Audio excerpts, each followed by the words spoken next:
Suatu hari istri Rasulullah SAW, Aisyah radhiyallahu anha, bertanya kepada suaminya, "Wahai suamiku, apakah ada hari yang lebih berat daripada peristiwa perang Uhud?"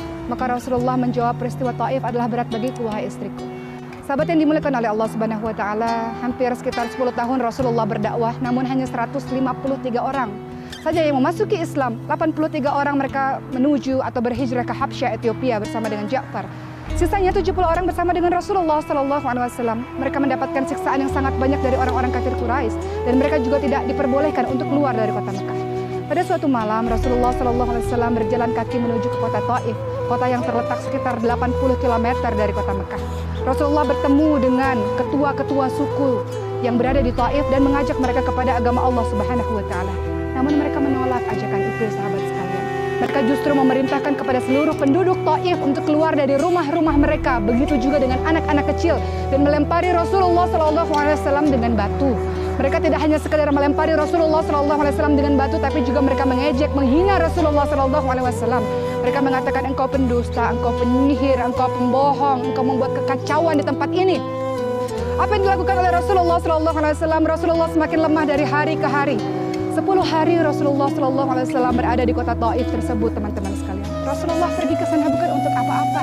Rasulullah pergi ke sana untuk mengajak orang-orang menuju kepada agama Allah Subhanahu wa taala. Tapi mereka berbuat seperti itu kepada Rasulullah SAW. Ketika Rasul keluar dari negeri Taif, hendak keluar, ada 2 baris pemuda yang berjaga-jaga di pintu gerbang Taif. Dan apa yang mereka lakukan? Mereka mengepalkan tangan mereka dan kemudian mereka memukul Rasulullah SAW. Rasulullah SAW terjatuh. Mereka membangkitkan Rasulullah SAW kembali dan mereka memukul lagi Rasulullah SAW, dan begitu seterusnya. Sampai akhirnya Rasulullah SAW dalam keadaan yang penuh luka, penuh dengan darah, keluar dari negeri Taif. Beliau kemudian melihat kota Taif tersebut. Kemudian beliau mengatakan, "Ya Allah, padamulah, hanya kepada Engkau, wahai Allah, aku mengadukan kelemahanku, aku mengadukan kesusahanku. Kepada siapakah diriku ini akan Engkau serahkan, wahai Allah? Kepada musuhku atau kepada orang-orang yang tidak suka dengan ajaran agama ini, wahai Allah? Namun kalau ini tidak merusak hubunganku denganmu, ya Allah, aku akan tetap berdakwah untuk mengajarkan ajaran agama ini kepada siapapun, wahai Allah."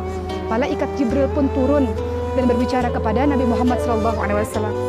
"Kalau engkau mau, wahai Nabi Allah, perintahkan saja kepada malaikat penjaga gunung untuk menghancurkan orang-orang Taif tersebut." Namun apa yang diucapkan oleh Rasulullah SAW? "Wahai Jibril, aku masih berharap bahwa ada anak keturunan mereka yang akan beriman kepada Allah Subhanahu wa taala. Aku masih berharap bahwa ada anak keturunan mereka yang menyembah Allah Subhanahu wa taala."